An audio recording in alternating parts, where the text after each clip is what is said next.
Salut la gang, bienvenue à ma chaîne YouTube. Donc cette semaine, à tous les jours du mardi jusqu'au vendredi, je vais afficher des vidéos sur des contenus que nous avons déjà vus ensemble en classe avant le congé du mois de mars. Donc on va voir des concepts qu'on a vus du mois de septembre jusqu'au mois de mars ensemble. Le premier concept qu'on va voir aujourd'hui, c'est PEDMAUS. Ensuite de ça, pour demain, j'ai l'intention de faire une vidéo sur Pythagore parce que tu sais, Pythagore, ça revient à chaque fois dans nos évaluations.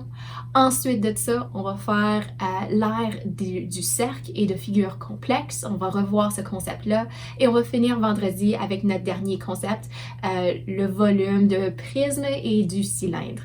Donc, avec ça, ce sont tous des concepts qu'on a déjà vus ensemble. On a déjà eu la chance de se faire tester. Donc, ces vidéos-là les vidéos qu'on va présenter ici ou les vidéos qui vont être présentées ici, ne vont pas présenter de nouvelles matières, ne sera pas évaluée puisque la matière a déjà été évaluée dans le passé.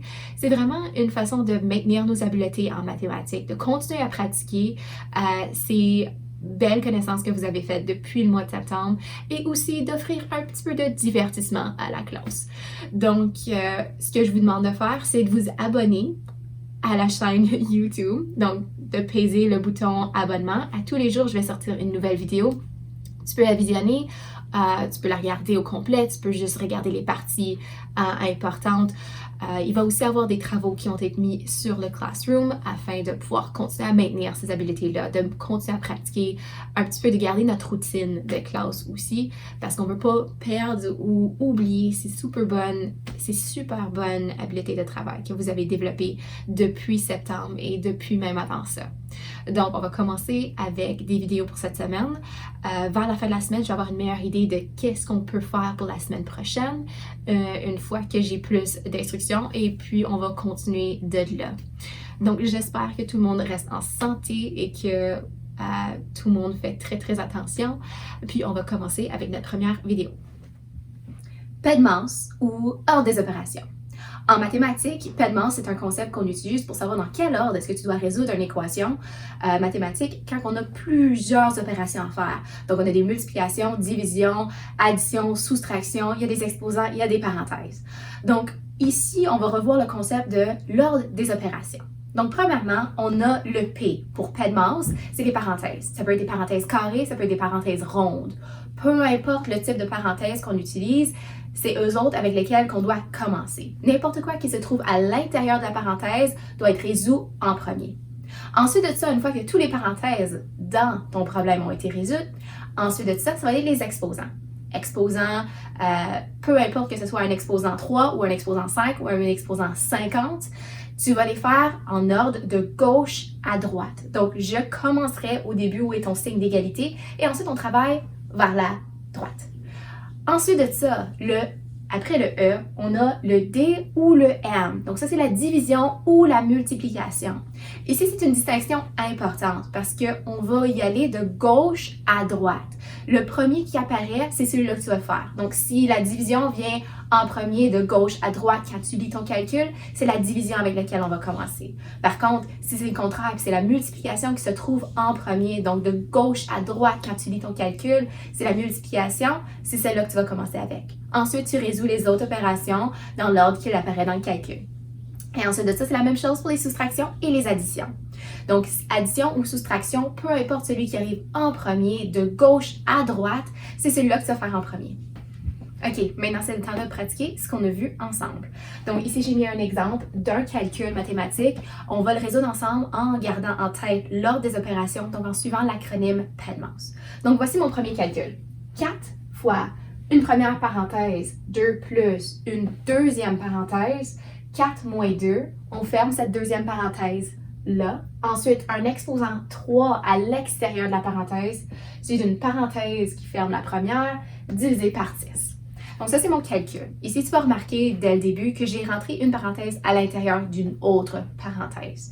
Il est important dans cette situation ici de résoudre la parenthèse qui est le plus à l'intérieur que possible parce qu'on suit l'ordre des opérations à chaque fois. Donc si tu regardes ta première parenthèse qui serait celle-ci au début, donc le 2 plus 4 moins 2 exposant 2, tu dois suivre l'ordre des opérations là aussi et donc on va rentrer encore plus à l'intérieur, donc faire le 4 moins 2. Donc, je sais que c'est une soustraction en premier, mais tu dois suivre les parenthèses. Donc, tu dois résoudre peu importe le calcul qui se retrouve dans mes parenthèses. Ici, c'est 4 moins 2. 4 moins 2, c'est un calcul assez facile à faire. 4 moins 2, ça donne 2. Donc, on va aller résoudre cette partie-là de l'opération. On va la réécrire sur la prochaine ligne.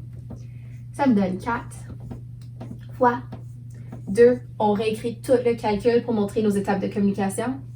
Plus 4 moins 2, ça donne 2. J'ai pas besoin de réécrire les parenthèses. J'ai résolu ce qu'il y a à l'intérieur, donc ça, c'est fini. Le 4 moins 2, on l'a fait. On peut enlever les parenthèses. La réponse, c'est 2. Là, maintenant, tu vas placer l'exposant 3 sur cette nouvelle réponse-là qu'on a trouvée. On ne l'a pas faite au début parce qu'elle se retrouve à l'extérieur des parenthèses. Ça veut dire, elle, tu dois la faire après avoir résolu l'intérieur. Donc là, j'ai 2 exposant 3. Je vais fermer ma première parenthèse. Divisé par 10. OK.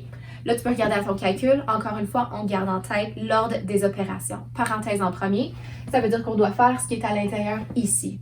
Ensuite de ça, tu dois suivre l'ordre des opérations. La prochaine lettre à suivre, c'est le E exposant. Donc, on va faire 2 exposant 3. Quand on fait 2 exposant 3, c'est comme dire 2 fois 2 fois 2. On le fait 3 fois. Donc, 2 fois 2, c'est 4. Fois un autre 2, c'est 8. Donc, la réponse ici, ça va être 8. On va l'écrire 4 fois 2 plus 8 divisé par 10. Encore, notre parenthèse n'est pas finie. Il nous reste une autre addition à faire. Ici, c'est une addition. 2 plus 8 qui me donne 10. On va écrire ça. 4 fois 10. Encore une fois, j'ai résolu la parenthèse au complet et donc maintenant, je peux enlever complètement mes parenthèses. Je peux les effacer si j'ai besoin. Donc, je les enlève ici, divisé par 10. OK.